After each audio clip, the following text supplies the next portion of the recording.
Hello tout le monde, on se retrouve aujourd'hui pour une nouvelle réception.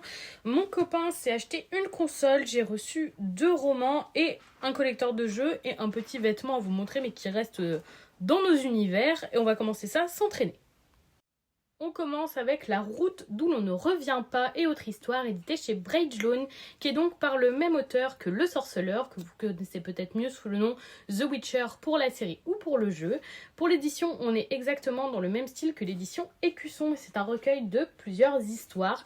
Il y en a une qui m'intéresse tout particulièrement, c'est l'histoire des parents de Gérald de Rive, donc le personnage principal de la série Sorceleur. Et après, il y a d'autres petites histoires, contes un peu de sorcières. Là, par exemple, vous voyez, c'est écrit une réécriture d'Alice au Pays des Merveilles autour du chat de Cheshire, les sorcières de Salem, etc. Il y a beaucoup d'histoires proposées apparemment dans ce roman. J'avais surtout envie de découvrir le passé de Gérald, mais le reste m'intéresse aussi, donc c'est très très cool. Ça se marie parfaitement avec l'édition Écusson, juste la couleur change, mais c'est pareil, c'est impeccable. Très belle édition et curieuse de découvrir tout ça. Second achat roman et sans aucune surprise, j'ai acheté l'édition collector de Pauvre âme en perdition éditée chez Hachette Heroes. Donc c'est l'histoire et le passé d'Ursula. J'ai pris l'édition collector, donc cette fois-ci c'est une jaquette, un petit peu comme le dernier Twisted Tales qu'ils ont sorti. Voilà, comme ça. J'avoue que je préférais quand cette illustration était directement sur la couverture rigide, surtout là, je trouve que ça rendait beaucoup mieux, mais bon, il est quand même très très chouette. Très joli jaspage violet avec des tentacules qui correspondent parfaitement à Ursula. J'ai lu le premier tome de cette saga, c'est une saga à lire dans l'ordre et j'ai beaucoup aimé Miroir Miroir. Je vais continuer tout doucement, je vais regarder le film La Petite Sirène pour bien me le remettre en tête et profiter pleinement de cette lecture. Les livres Hachette Heroes sont souvent des coups de cœur pour moi, donc j'avoue, j'ai hâte de le lire.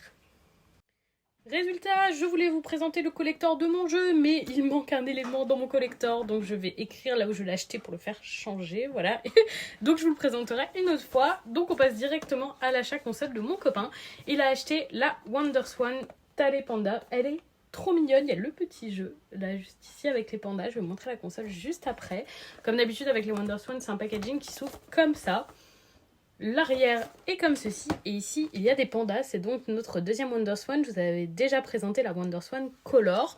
Pour rappel, c'est une console qui a été inventée par Gunpei Yokoi et pour Bandai, donc le créateur de la Game Boy Color entre autres, et du Virtual Boy un petit peu moins connu. Et ces consoles ne sont jamais arrivées jusque chez nous, donc voilà, c'est des petites exclusivités japonaises qu'on apprécie. Alors c'est pas vraiment pour jouer avec, c'est vraiment de la pièce de collection pour nous. Mais voilà, elle est très très mignonne. C'est notre deuxième, j'avais déjà la FF et c'est très cool.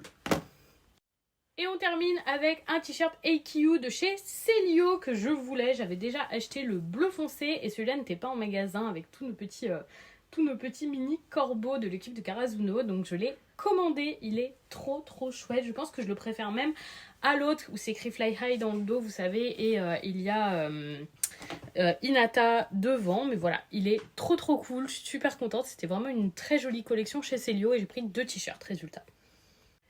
Et donc voilà pour mes quelques derniers achats et celui de mon copain. Malheureusement, je n'ai pas pu vous présenter le collector du remaster de Run Factory 3 parce qu'il me manque quelque chose dans l'édition collector qui fait partie des goodies de cette édition. Donc ce sera pour une prochaine fois. Je vais écrire à Just for Games là où j'avais précommandé et demander de le faire changer. Je suis un peu déçue, j'espère qu'ils pourront quand même faire le nécessaire. Voilà, cette petite nouvelle console, 2 nouveaux romans qui viennent rejoindre ma pile à lire de romans, mais en ce moment je suis très motivée à lire des romans. Alors je continue le challenge un chapitre par jour et franchement j'ai beaucoup de plaisir à lire des romans. Voilà, je vous souhaite à tous un excellent week-end, reposez-vous bien, je vous fais des bisous et on se dit à bientôt.